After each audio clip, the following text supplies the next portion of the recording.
Olá, muito boa noite. Começa mais uma edição do programa Agrodebate, o programa que de segunda a sexta-feira debate o agronegócio para ir junto com você, telespectador aqui do nosso programa, que diariamente nos acompanha nessa uma hora de debate sobre o agro. Portanto, segura que tem uma hora para a gente debater aí com os nossos especialistas sobre os assuntos, destaques de hoje e outros assuntos também, viu? Vamos lá então nos destaques de hoje. A gente vai falar sobre esse período de estiagem que chega na região centro-oeste brasileira, principalmente aí no estado de Mato Grosso, e que traz como consequência desse momento de estiagem, de seca, o período de queimadas ou de fogo, que pode ser ocasionado por vários motivos. E daí vem entidades como a ProSoja, por exemplo, com dicas para que o produtor rural possa evitar que a sua propriedade sofra com este mal, que são as queimadas. Entre as medidas preventivas, tem aceiros, que a gente vai explicar para você daqui a pouquinho o que é, e também a revisão de máquinas agrícolas. No ano passado, inclusive, a gente teve registros aí pelo Brasil inteiro, principalmente na região centro-oeste, neste momento de extrema seca, principalmente no estado de Mato Grosso, onde as máquinas elas não aguentam e acabam pegando fogo também no meio da lavoura. Imagina, é prejuízo da perda da máquina para o produtor e prejuízo para a sua terra. Vamos falar sobre isso já já. A gente também fala sobre a inauguração da primeira ponte ferroviária estadual de Mato Grosso, que foi entregue essa semana pelo governador Mauro Mendes e que representa um avanço dessa primeira ferrovia do estado de Mato Grosso, né? E que deve trazer muito crescimento, muito avanço para toda a região, já que são mais de 700 quilômetros de trilhos, né? Que devem ser divididos aí em 2 ramais, mas enfim, a gente vai explicar daqui a pouquinho até onde deve chegar essa ferrovia, que deve ligar aí boa parte do estado de Mato Grosso, amenizando um pouco também das rodovias, que terão menos caminhões, enfim, benefícios. Tem malefícios? Tem, não dá para negar. Mas eu acho que, na opinião dos nossos especialistas, a gente vai ver mais benefícios aí, tá? Vamos conversar sobre isso mais um pouco e vamos falar também hoje sobre algodão, já que as cotações atingiram o maior patamar desde 2023. Essa alta foi influenciada pela posição firme dos vendedores que ainda possuem lotes da pluma de qualidade superior para negociar. Eu acho que isso está muito ligado também com a armazenagem, né, que a gente vem discutindo ultimamente por aqui. Você vende a hora que você quer, com preço quando tiver melhor. Mais ou menos isso. Vamos tentar entender, então, essas e outras informações junto dos nossos especialistas que participam por aqui diariamente. Vamos ver quem é que está comigo hoje. Seu Bianco, especialista em negócios, já vai chegando por aqui. E Daiane Neves, especialista em agronegócios. Meus amigos, ao invés de fazer uma pergunta hoje para vocês sobre algum dos nossos destaques, vou trazer uma informação para todos nós. Olha só o que vai aparecer na tela. Agora o Agrodebate tem um WhatsApp para que você, telespectador, possa mandar sua mensagem, com a sua dica, a sua sugestão, para que a gente possa estar cada vez mais próximo. Você pode fazer uma crítica também. Não vou falar por aqui. Mentira, a gente aceita bem as críticas também, viu? Mas pode mandar sua sugestão, seus elogios, o seu oi, para que a gente fale seu nome por aqui. Então é só escanear o QR Code que está aparecendo na tela, vai direto para uma conversa no WhatsApp junto do Agrodebate. Mande sua mensagem para a gente. Seu Bianco, curioso para ouvir o que as pessoas têm a falar por aí no WhatsApp? Muito curioso, Jossam. Boa noite, Jossam. Boa noite, doutor Daiane. Boa noite a todos que nos assistem. Muito curioso e eu não tenho, vamos dizer, se houverem críticas, elas serão construtivas. Eu acho que todas elas são, porque se você está fazendo alguma coisa que não é do agrado das pessoas, você pode transformar isso e melhorar. Então, esse é o objetivo, e principalmente, e o WhatsApp traz essa ferramenta espetacular para a gente manter e interagir com as pessoas. Muito bem, vocês dois já se tornaram celebridades. O seu Bianco esses dias foi abordado no supermercado também, viu, Daiane? Porque a Daiane também já foi abordada por aí, que eu já sei, com elogios. Então, Daiane, também está curiosa para saber a opinião de quem nos assiste diariamente por aqui? Muito boa noite, Jossan. Boa noite, Bianco. Gostei muito da novidade, fiquei super feliz. Eu acho que ter uma fonte de informação com a população que nos assiste nos conecta melhor, né? Assim a gente tem um feedback verdadeiro. Porque dificilmente alguém vai fazer uma crítica se for pessoalmente. Eu acho que é mais difícil, né? As pessoas vão ficar com vergonha. Se tiver alguma sugestão, manda lá no WhatsApp que a gente vai tentar sempre melhorar. Mas pega leve, porque eu não sou profissional. O pessoal costuma ser duro na queda, viu, Daiane? Mas a gente está preparado, a gente vai fazendo uma filtragem por aí, fiquem bem tranquilos, mas o que vier vai ser para melhorar. E pode mandar, telespectadores aí, viu? Você pode mandar sua mensagem, no sentido para a gente mandar um oi aqui, uma boa noite, simplesmente para vocês, se vocês querem participar, dizendo de qual cidade que você participa conosco, né, de onde que você está nos assistindo. Então, é só mandar sua mensagem. Sugestão de pautas, sugestão de melhorias e por aí vai. A gente está trabalhando para melhorar cada dia mais o programa para vocês. Então, eu vou fazer o convite para os nossos queridos telespectadores nessa quarta-feira, dia 4 de junho. Vamos debater o agronegócio?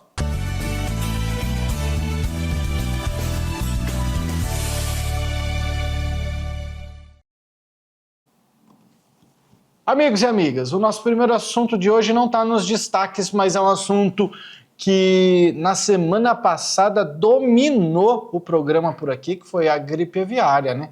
Não tinha outro jeito, né? Não tinha outra escapatória desde o dia 16 do mês passado, né? Quando foi confirmado o primeiro caso de gripe aviária em uma granja comercial aqui no Brasil, todos ficaram em polvorosa, né?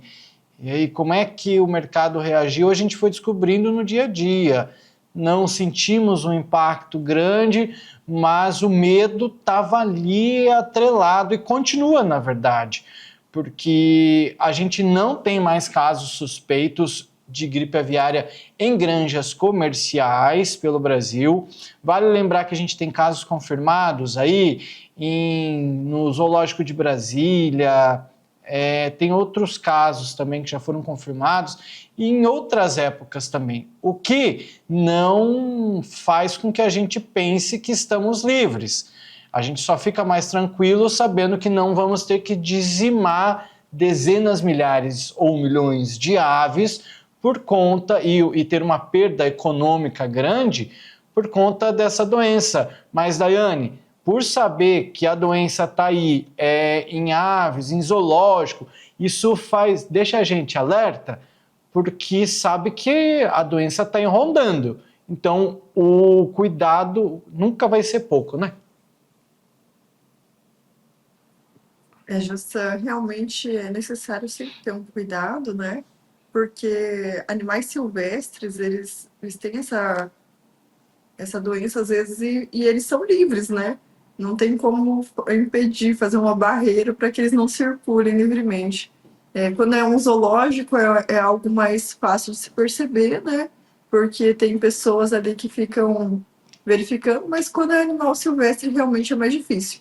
Mas o que a gente tem que deixar bem claro é que casos, focos que sejam fora de granjas comerciais não afetam a nossa volta, né, o status de livre de gripe aviária.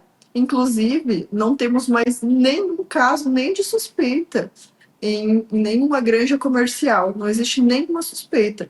Então, eu acredito que até o dia 28, essa espera, né, uma quarentena de espera, nós vamos voltar a ter certificação. Muito bem, a Daiane frisou bem aí, essa data do dia 28, né? É o término da quarentena, por exemplo. Se o Brasil não registrar mais nenhum caso ou suspeita em criação comercial, a gente pode se declarar como nação livre de influenza aviária de alta patogenicidade, estando apto, portanto, a emitir certificados aos compradores de frango e derivados. Só que já tem até alguns países que já estão afrouxando as regras, porque depois que viram, assim, não está oficial, o negócio não é oficial, mas os países eles estão vendo que não tem mais registro, seu Bianco, da doença por aqui. Então a gente está se encaminhando para provar que a gripe não está instalada. Exemplo dos Estados Unidos. Nos Estados Unidos está difícil de controlar.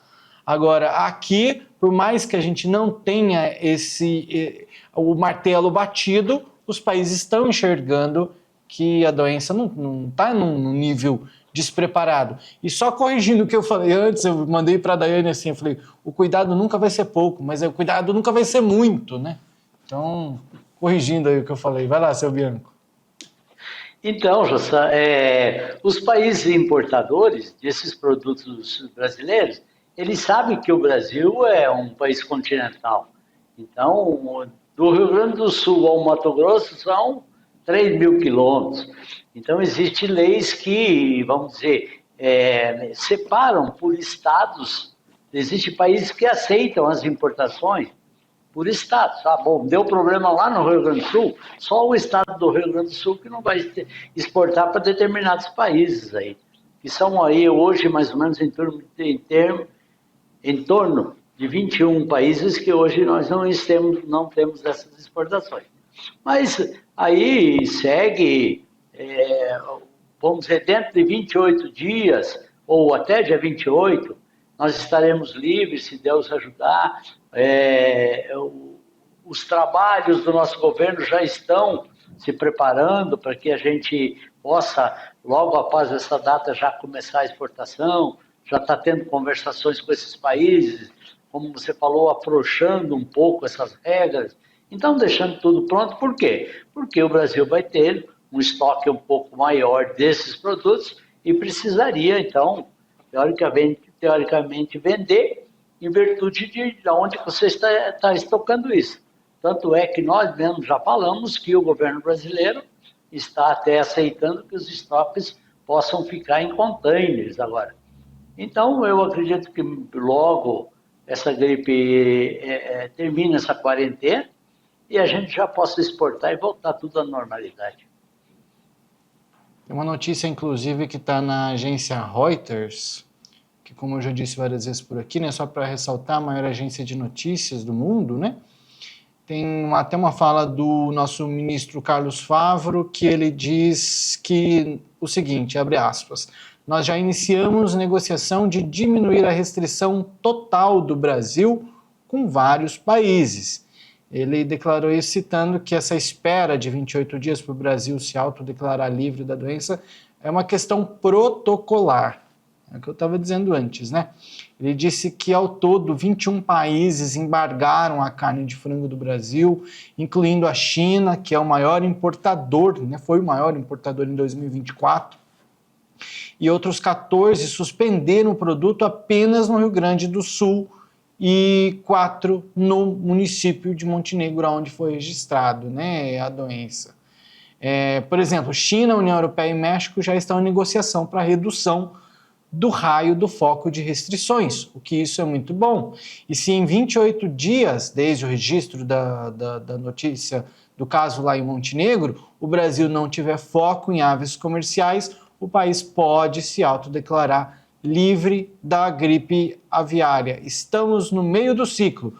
Mais 14 dias podemos declarar o Brasil livre da gripe aviária. Daiane? José, eu não vejo mesmo necessidade de haver uma restrição que não seja da região, né? Como o Japão mesmo fez. A restrição, ela é única e exclusivamente a Montenegro, a cidade de Montenegro. E não tem necessidade. Olha, o Bianco trouxe uma explicação muito clara. um país como o Brasil, que tem essa grandiosidade, né? É gigante, um país gigante, que comporta uns 3 outros países, né? Juntos dá o Brasil, um dos maiores países do mundo. Então, e a gente não tem muitas cidades umas perto da outra, a não ser no Rio Grande do Sul, né? Lá sim, a gente tem bastante, mas às vezes a nossa região mesmo do Mato Grosso está tão isolada, né, do restante das outras regiões, e as granjas aqui também não são perto uma das outras, como no Rio Grande do Sul, que a gente vê que em um raio de 10 quilômetros, nessa região que teve, né, o problema, tinham 500 granjas. Aqui, 500 granjas, eu acho que deve ter, se tiver, sei lá, no estado inteiro, vamos supor, né, a comparação, assim, que é muito longe. Então, não tem um problema de manifestação tão fácil. E outra coisa, que o rigor é muito grande. Eu acho que vai haver um prejuízo ainda para muitos produtores que não passaram nem perto de ventos que pudessem estar transmitindo essa doença. Mas a gente sabe que o produtor, às vezes, ele sofre junto, né? Porque esse tipo de situação afeta. Da mesma forma que afeta os preços das commodities, nossa, quando vem aquelas informações que muitas vezes nem são tão relevantes assim, mas só que eu tenho certeza que o produtor de frango já deve ter sentido no bolso. Espero que não dure muito tempo, que isso termine quanto antes, para que eles não tenham maiores prejuízos. Afinal de contas, uma produção ela tem que ter a venda, né? Que eles já têm um tempo ciclado dessa produção de frango. Eles têm que tirar, bater, entregar.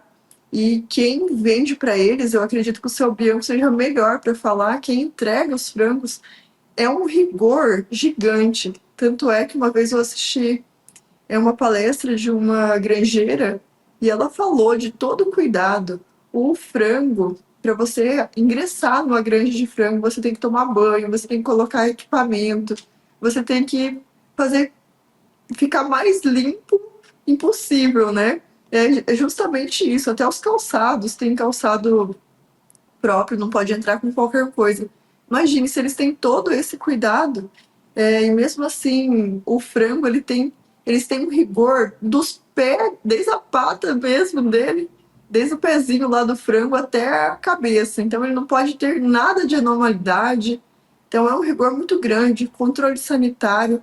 O Brasil ele está de parabéns no controle sanitário. Esse tipo de eventos que a gente sabe que pode acontecer conta dos animais silvestres, né? Aves migratórias, pode acontecer. Então, esse tipo de restrição e quarentena deveria ser restrita somente a um local. Acho que esses acordos deveriam ser mudados, porque eles têm afetado outros produtores que não têm nenhuma relação com a situação que foi no Rio Grande do Sul, por exemplo.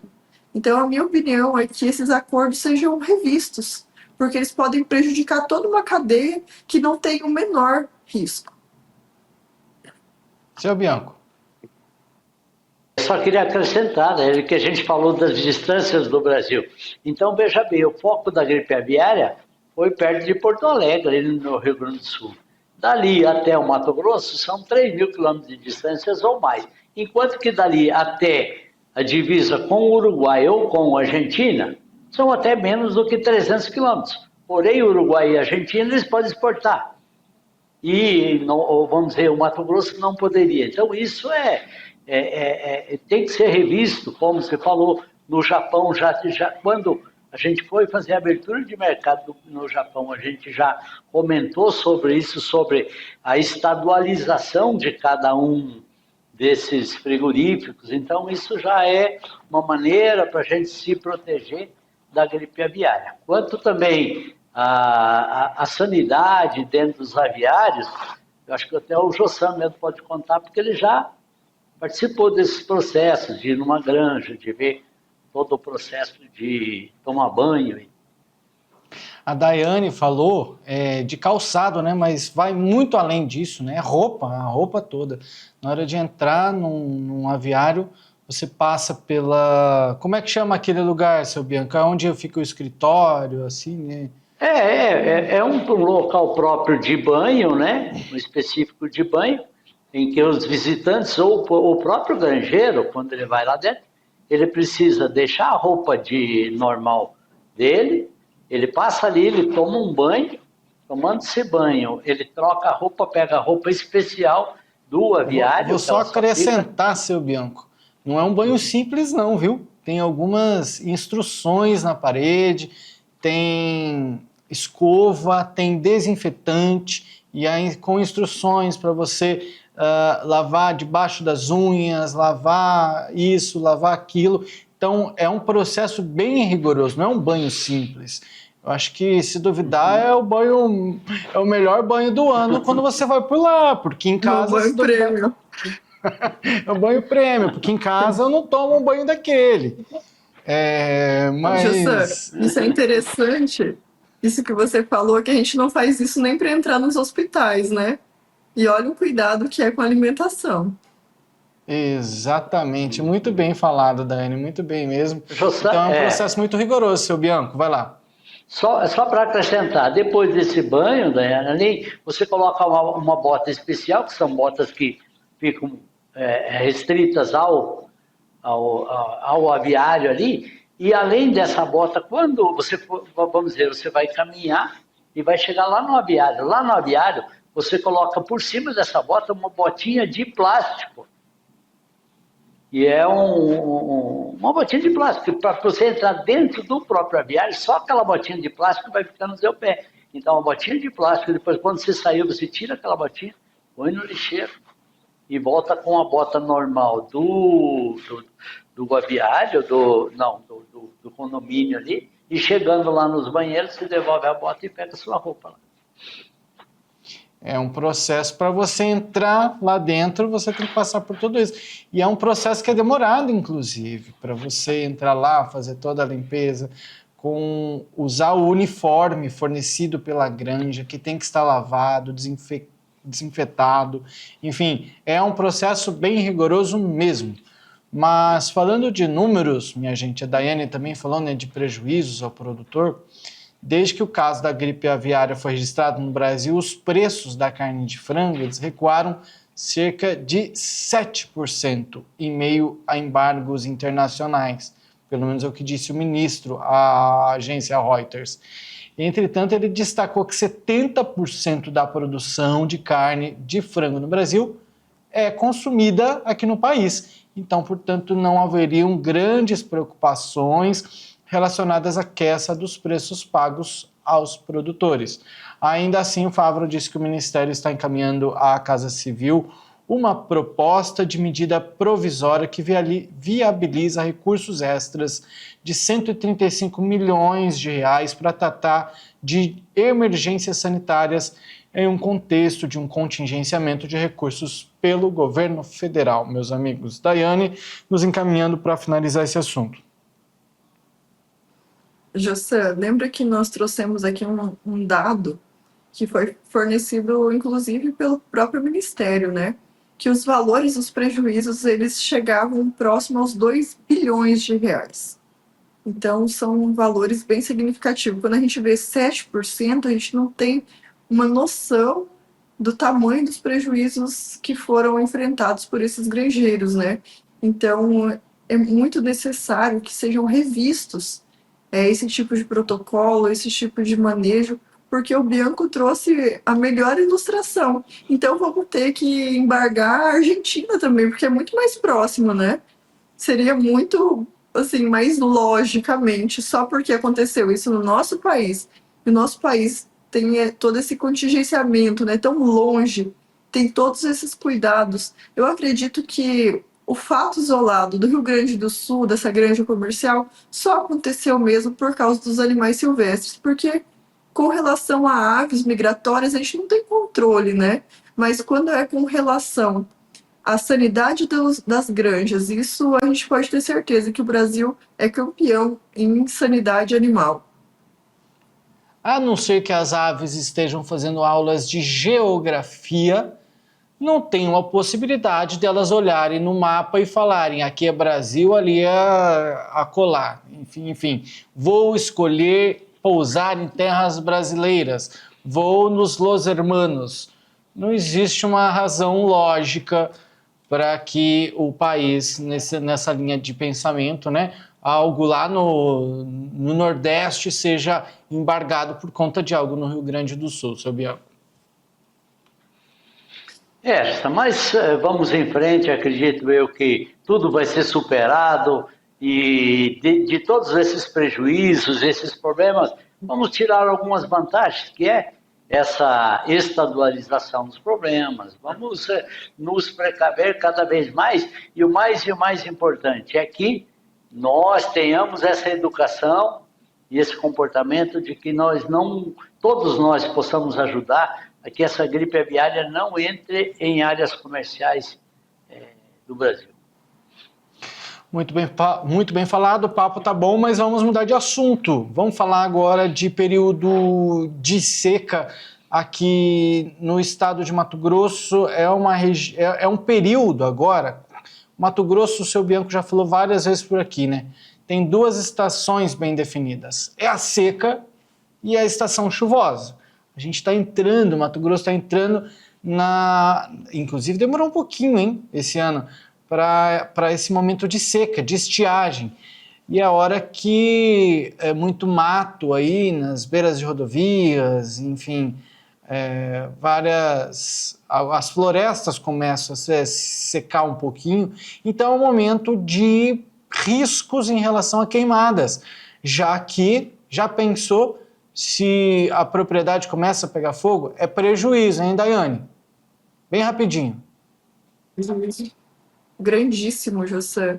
É imensurável. Ninguém quer colocar fogo no seu próprio patrimônio, né? E o fogo, ele é um grande risco. Então vamos falar sobre isso no próximo bloco, já que nós vamos explanar um pouquinho mais sobre as dicas dadas pela ProSoja Mato Grosso para uso de aceiros e também revisão de máquinas que são essenciais, segundo o vice-presidente da ProSoja Mato Grosso, o Luiz Pedro Bir, que já conversou com a gente várias vezes por aqui e que dá essa sugestão para produtores rurais. A gente fala sobre isso já, o intervalo é rápido.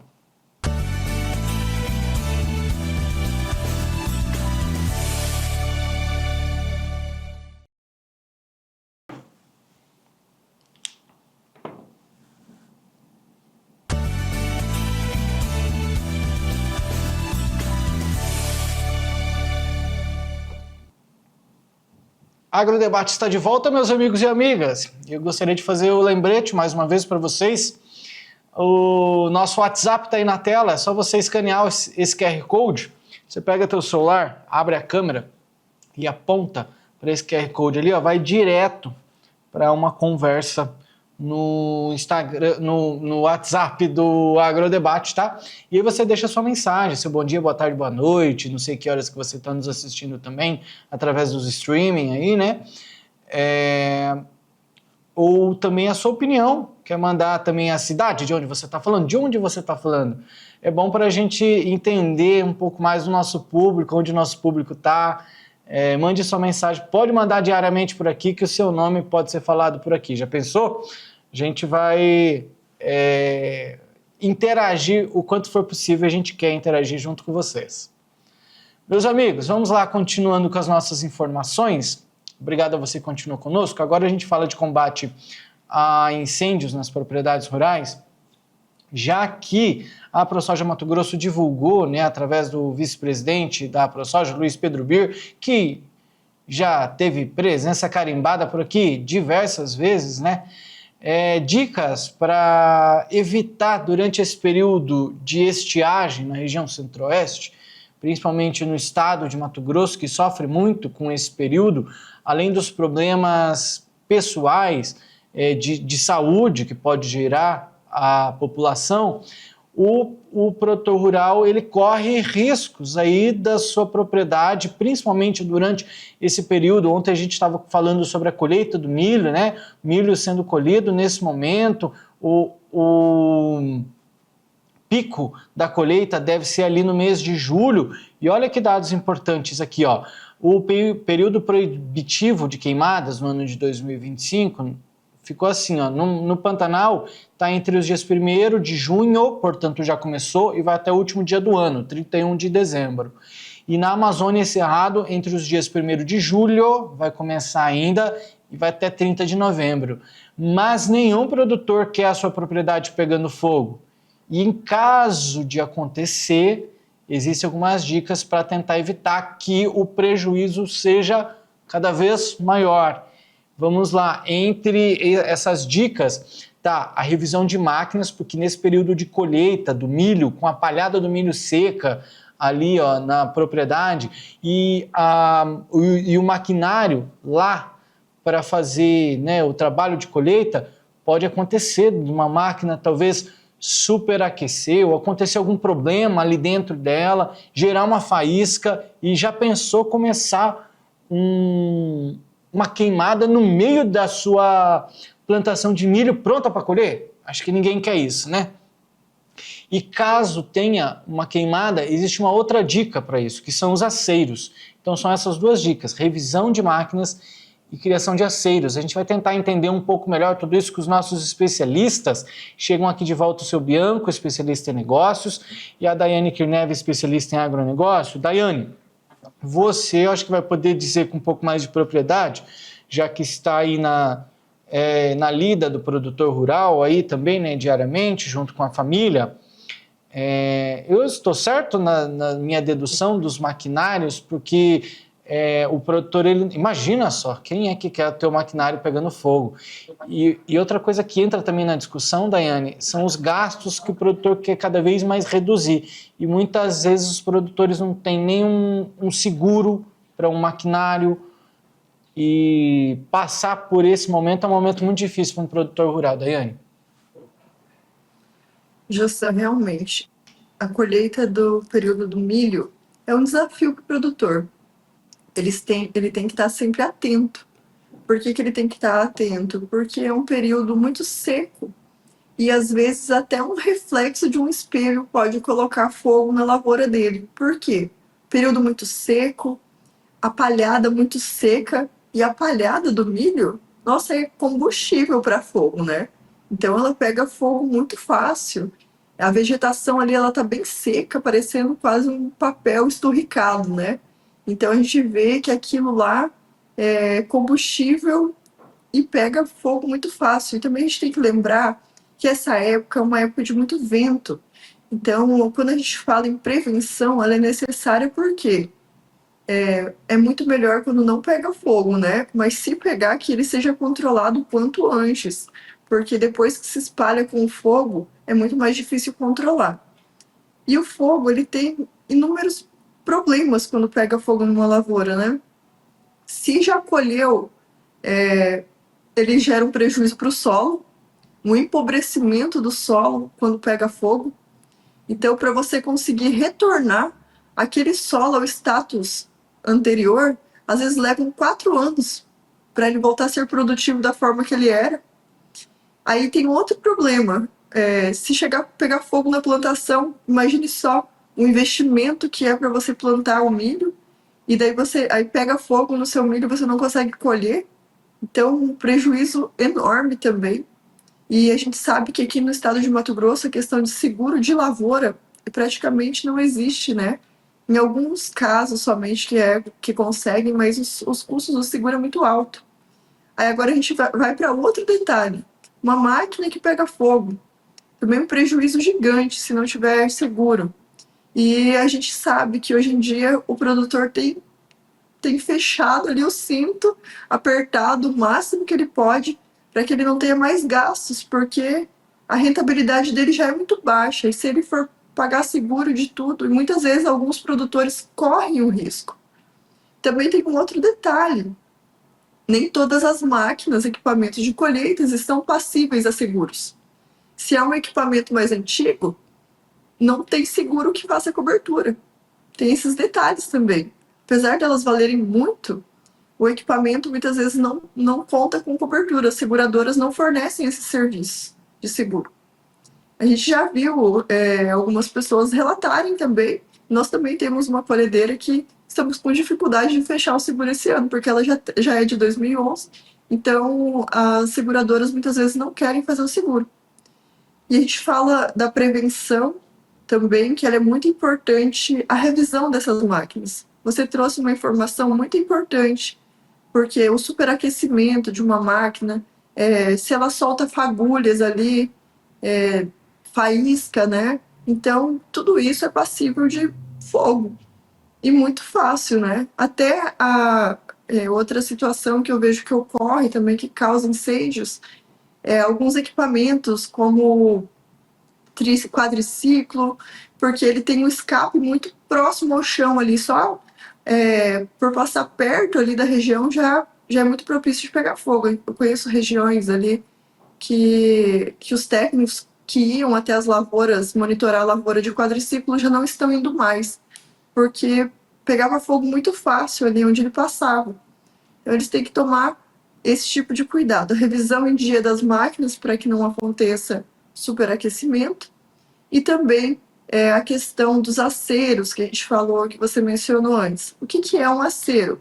É você arrancar um pedaço, uma faixa de vegetação e deixar ela com terra somente, porque daí evita que o fogo se propague e passe de um lugar para o outro. Ali a gente vê que é uma região que parece de pastagem, provavelmente tem gado, então imagino o pasto também fica muito seco. A problemática do fogo é um problema não só para o agricultor, mas para o pecuarista também, porque se chega a pegar fogo num pasto, o pasto também é algo que pega fogo muito rápido. Então esses aceros são necessários também e ajudam. E se acontecer durante o período ali de fogo, né, Jossam, a gente já passou por situações, é feito o acero na hora. Eles pegam grades, né, e fazem como se fosse um círculo. Eles vão fechando, né, a região que está com fogo e para que aquele fogo não passe para o outro lado. Mas muitas vezes o que acontece é que tem ventos, redemoinhos, porque a nossa época de seca aqui no estado de Mato Grosso, ele contempla muito vento, né? Um período de muito vento e também de redemoinhos. Então, às vezes a gente vê nas lavouras que pegam fogo redemoinhos de fogo, com fogo dentro. Então, ali não tem acero, não tem nada que segure, né? Muito difícil de controlar. Por isso que o pessoal tem esse cuidado. Uma outra dica também que a gente dá, né? Eu acho que a maioria dos produtores já fazem isso, é não colher no período mais quente do dia. Por exemplo, começa a colher de manhã, vai até 10 horas da manhã, aí depois retorna novamente 2, 3 a 4 horas da tarde, que já é um período que o sol não é tão quente. Então, alguns produtores, inclusive, colhem só no período que é mais final da tarde, ali já se programa, né? Quando é possível, esses cuidados são necessários. Um outro cuidado também que é necessário nas propriedades rurais é ter um equipamento com água sempre próximo, né? Se possível, um caminhão-pipa, e quando não tem um tanque, pelo menos, né, para que seja feito o controle ali. Mas o que eu falo é que, assim, apesar de a gente saber todos os cuidados, já ter muitas vezes treinamento, quando acontece, é desesperador. As pessoas que muitas vezes equivocadamente acham que um produtor tem interesse em colocar fogo na sua propriedade está muito equivocado. É a mesma coisa que você colocar fogo em dinheiro, no seu dinheiro, na sua casa, no seu carro. Ninguém vai fazer isso, né? Ninguém vai colocar, porque o risco é muito grande de queimar a produção, de queimar equipamento. E muitas vezes a integridade física e a vida das pessoas, né? Eu lembro que a última vez que aconteceu de pegar fogo na lavoura, a gente estava chegando na fazenda, meu pai saiu correndo desesperado, caiu. Então, assim, às vezes acontece a pessoa cair lá no meio, ou levanta poeira, o trator passa por cima. Já aconteceu inúmeros casos com conhecidos, né, que a gente sabe dessas histórias. Então, é um momento, assim, que tem que ter muita cautela, tem que conversar com a equipe antes, já fazer uma conversa, um alinhamento de equipe, né, quem que vai ficar com tal trator se acontecer, quem que vai no equipamento molhar, já ter o treinamento, saber mexer com as mangueiras, deixar os equipamentos já abastecidos com água. Eu vejo que muitas vezes, né, acontece esse período de seca, esse ano, a gente tem um grupo de combate ao incêndio de produtores e de pessoas, e às vezes acontece de um carro-pipa, um caminhão-pipa, está sem água. E daí, na hora que já está pegando fogo, vai lá abastecer com água. Então, esse ano ainda, que é um ano que já começou alguns focos de incêndio, é necessário que todo cuidado seja feito, né? Precaução é muito importante, porque depois que pega fogo e toma uma determinada contingência, é muito difícil apagar. Seu Bianco, talvez o pessoal da cidade, principalmente das capitais, eles não têm noção do que a gente está falando. Caminhão-pipa, talvez, na cabeça dessas pessoas é algo dos anos 90, talvez, e que não exista mais hoje. Mas os postos do Corpo de Bombeiros, ele é uma realidade maior nos grandes centros. Em cidades do interior, cidades pequenas, muitas vezes ou você tem um número muito pequeno de bombeiros e muito distante das regiões onde pode acontecer um foco de incêndio, ou não tem nada, ou não tem nenhum posto de corpo de bombeiros. E daí depende da própria população, dentro da sua propriedade, do produtor rural, dentro da sua propriedade, ter o seu caminhão-pipa, né? Jossá, você citou, e muito bem, para quem é de fora da porteira, nós teremos que esclarecer ou recapitular alguns fatores. Mato Grosso, principalmente, tem 4 meses agora de um período de seca, que temperaturas aí de 30 graus a 40 graus e 4 meses sem um pingo de água. Então, tudo fica muito seco, umidade relativa do ar muito baixa. E aí, qualquer fagulha, ele se estende e pega fogo num mundão de terras. Tanto é que os produtores mato-grossenses ou brasileiros, eles são muito, às vezes, atacados, dizendo que eles queimam as suas fazendas. Isso é pouca verdade, e vamos acrescentar o que a Dayana fez, comentários que ela fez aí. Se fazem acerros, se fazem revisão de máquinas. Por que é que se faz uma revisão de máquina? Para que não haja, principalmente, esse derramamento de óleo, ou também um outro fator. Uma máquina colheitadeira, ela tem lá inúmeras correias, e de todas essas correias existem 2 rolamentos. Um rolamento desse que trava, o que acontece? Ele vai dar fagulhas. Essa fagulha, ela cai na palhada, e dessa palhada ela automaticamente já pega fogo. Daiane foi muito feliz que falou, a maioria dos produtores mato-grossenses, eles não colhem no horário do meio-dia. Por quê?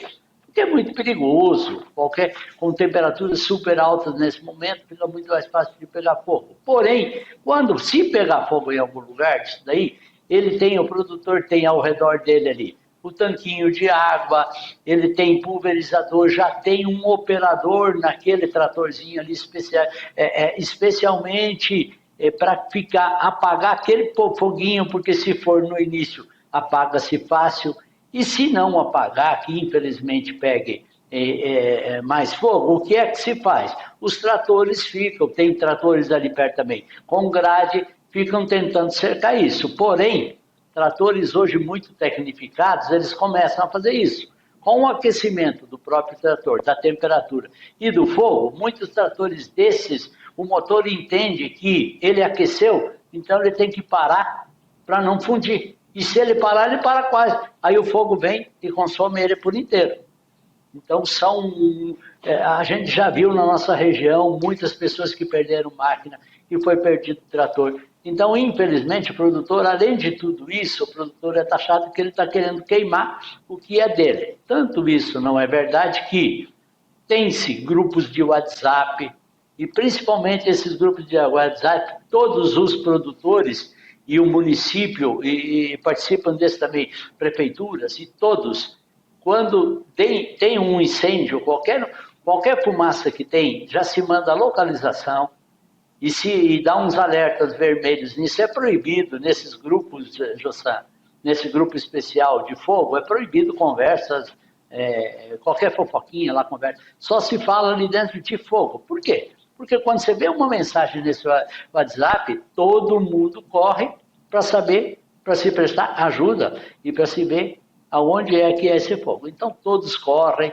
todos os produtores são muitos parceiros. Por quê? Porque eu sei que se pegar fogo simplesmente no milho, na palhada do milho do vizinho, ela vai para o milho do vizinho, que pode ir para o milho do outro vizinho, que pode chegar na sua lavoura também. E o prejuízo será para todos. Então, o grupo de produtores, principalmente do Mato Grosso, nesse período, são muito unidos. Prefeituras municipais têm corpo de bombeiros ou pessoas que ajudam a fazer isso. Às vezes não é corpo de bombeiros, mas grupos dedicados a isso. Então, o produtor, principalmente o produtor mato-grossense, nesse período ele sofre muito, porém ele está muito preparado para se defender. Que bela explicação, seu Bianco. Inclusive, essa do grupo do WhatsApp mostra muito da união de todos, né? Já que, às vezes, não se trata nem de crítica aqui, que poderia até ser a órgãos, né? Que poderiam se dedicar mais para que atendesse esses produtores rurais, mas o próprio produtor rural. Às vezes, o produtor rural ele não tem um caminhão-pipa e fica acordado ali na região. O meu vizinho tem, se precisar. Então, nós que estamos aqui consumindo, estamos vivendo em torno disso tudo, a gente já está cansado de ver produtor rural durante a noite, durante o seu horário, fazendo alguma coisa, abrindo mão do que ele está fazendo para ele ir socorrer o vizinho, ou quando não é a sua própria propriedade, né? E então, estamos aí também para parabenizar e reforçar esses trabalhos, né, Daiane, de revisão de máquinas e criação de aceiros para evitar prejuízos maiores para o produtor rural. Justo, às vezes a gente esquece que a nossa realidade não é todo mundo que vive, né? Porque a nossa cidade, inclusive, não conta com corpo de bombeiros. A gente tem que se virar, literalmente, aqui na cidade para quando acontece isso. A prefeitura, muitas vezes, leva esses caminhões-pipa. Um caminhão-pipa é um caminhão que tem um tanque atrás e tem uma mangueira lá e ajuda na contenção de fogo. Mas é importante também, Jossan, que as pessoas das propriedades rurais tenham treinamentos. O Senar também oferece, se a equipe da fazenda, eu acho que monta um grupo ali com 6 a 8 pessoas, eles já fornecem, né, os treinamentos. E é muito importante ter essa equipe já alinhada preventivamente, porque igual o seu Bianco falou, a gente tem um grupo, né? Inclusive, ele fala só sobre queimada. Quando eu vejo mensagem nesse grupo, eu faço parte do grupo, eu já fico até gelada. Sinceramente, quando eu vejo, já me dá um desespero, porque, assim, é algo que ninguém quer, nem para si, nem para os outros, mas que a gente tem que sempre se ajudar, com certeza. Então, aqui é feito sempre um trabalho em equipe. Mas aqui eu também quero deixar um alerta que eu sei que é muito importante para os produtores. Nesse momento, muitas vezes a gente não consegue pensar em nada a não ser apagar. Mas é muito importante que as pessoas consigam registrar esse momento. Por exemplo, pegou fogo na propriedade, esse produtor ele precisa tirar fotos, gravar vídeos, até para depois ele poder se justificar, não sofrer nenhuma punição por uma queimada ilegal ou qualquer outro tipo de coisa, ou embargos que possa acontecer na propriedade. Então, esse produtor rural, ele precisa fazer essas imagens do fogo e fotos também, é muito importante. E, às vezes, até depois, constituir uma ata notarial, fazer um boletim de ocorrência, para que ele possa justificar que essa queimada foi acidental, não foi intencional. O óbvio precisa ser dito e provado. O produtor precisa passar por isso ainda também. Mas está certo, tudo bem que faça e que dê tudo certo. A gente vai fazer o nosso último intervalo comercial de hoje. No próximo bloco a gente vai falar da primeira ponte da Ferrovia Estadual de Mato Grosso, que foi entregue essa semana. Ficou linda, inclusive. Vamos ver as imagens dela aí, enquanto a gente vai chamando o nosso intervalo comercial, que mostra... Cadê, Paulo? Tem elas aí? Tem a imagem da ponte aí? Olha lá o vídeo da ponte. Eita, que ficou grande. Vamos falar um pouquinho da rodovia e do desenvolvimento disso tudo. Daqui a pouquinho a gente volta já.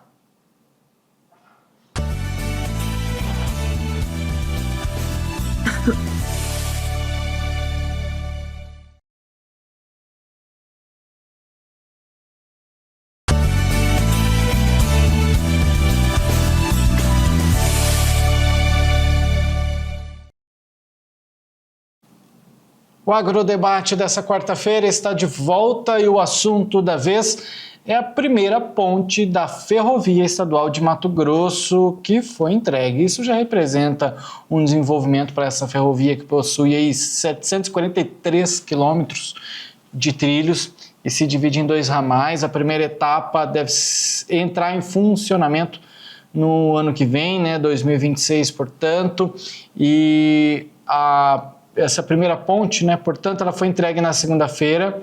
A ponte ferroviária sobre o Rio Vermelho possui 460 metros e 12 vãos, o que a torna a maior estrutura do tipo do modal no estado. Para conversar sobre esses assuntos, seu Bianco, que é especialista em negócios, e Daiane Kirnev, especialista em agronegócios. Meus amigos, o governador Mauro Mendes foi pessoalmente por lá, fez a entrega, né, realizada junto à empresa Rumo Logística, e a ponte ficou bonita. Enquanto a gente vai comentando por aqui, a gente vai vendo aí imagens aéreas, Paulo, por gentileza, vamos colocar aí. Tem imagem aérea, tem foto dessa ponte que ficou muito bonita. E seu Bianco, desenvolvimento, né? Muito, Justão. Hoje, notícias só notícias boas, né? A ponte talvez seja, entre aspas, assim, um ponto inicial só dessa ferrovia que fazem quanto? 20, 30 anos que o pessoal está discutindo. Havia uma discussão muito grande que deveria ir a Cuiabá e depois ir para o norte. E há uns anos atrás já entrou-se num modal diferente que o pessoal quer fazer, ou ficou determinado de fazer 2 frentes, né? Uma que vai até a capital, de Rondonópolis até a capital Cuiabá, que são em torno de 200 quilômetros, e uma que vai mais ao leste e que beneficia mais o setor agrícola, porque de Cuiabá até Poço do Gil, que seriam uns 200 quilômetros, não tem muita área produtiva de soja. E já ao leste, numa outra região, região lá de Paranatinga, de Santa Rita do Trivelato, naquela região já é uma região muito produtora. Então, vai se chegar a Lucas do Rio Verde pelo lado leste, enquanto que se vem também a Cuiabá mais para o oeste, né? Isso beneficia as 2 partes e acreditamos que essa bela rodovia nos traga rapidez, facilidade, porque isso nos beneficia a todos aí, né? Muito bem, Daiane. A gente vê aí o mapa, né, do que o seu Bianco falava aí. Então a intenção é que chegue até a cidade de Lucas do Rio Verde, que é muito próxima à cidade de Sorriso, que é a maior produtora de grãos do país. Ou seja, nada mais justo do que isso. Não somente uma questão de justiça, mas uma questão mesmo de logística mesmo, né? Realmente, Jossan, aqui a gente fala de uma questão de necessidade. A logística ela é necessária para o escoamento de grãos. E com uma crescente produção que é o nosso estado, pujante, né, em produtividade, eu acredito que hoje em dia só ferrovias não comportam o nosso crescimento, né? É necessário se adequar à nossa realidade hoje. E para que isso seja feito, a gente precisa de novas alternativas. E essa alternativa da ferrovia ela é muito importante, ela é necessária e ela também vai trazer muitos benefícios, porque é mais barato transportar, o frete fica mais barato, né? Então, quando a gente fala em alimentos também, a gente tem que contabilizar os fretes, né? Os fretes acabam ficando mais caros. Eles também vão ser necessários sempre, mas a gente tem que ter mais braços para carregar toda essa produção, porque um só fica muito penoso e muito caro, né? A gente tem que ter não só as ferrovias, a gente já falou das hidrovias, e eu acredito que em breve tem que ser uma realidade no nosso estado de Mato Grosso. São assuntos que vão sendo discutidos, olha aí, governador Mauro Mendes, enfim. São boas notícias que vão chegando, está acontecendo. Em breve deveremos trazer mais notícias. Meus amigos, infelizmente o programa de hoje acabou, viu? O tempo passou muito rápido. Ficamos devendo aí o assunto que nós prometemos no começo do programa, que seria o algodão, né?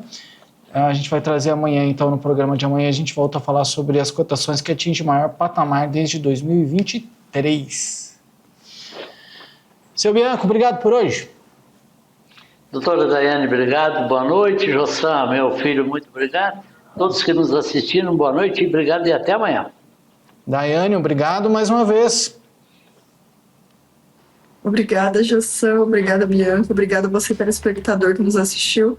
Que programa mais bom, né? Só trazendo boas notícias. Eu me despeço aqui dando um beijo para a Lavínia, um beijo para o Pietro também. E a todos até amanhã. Valeu, até amanhã então.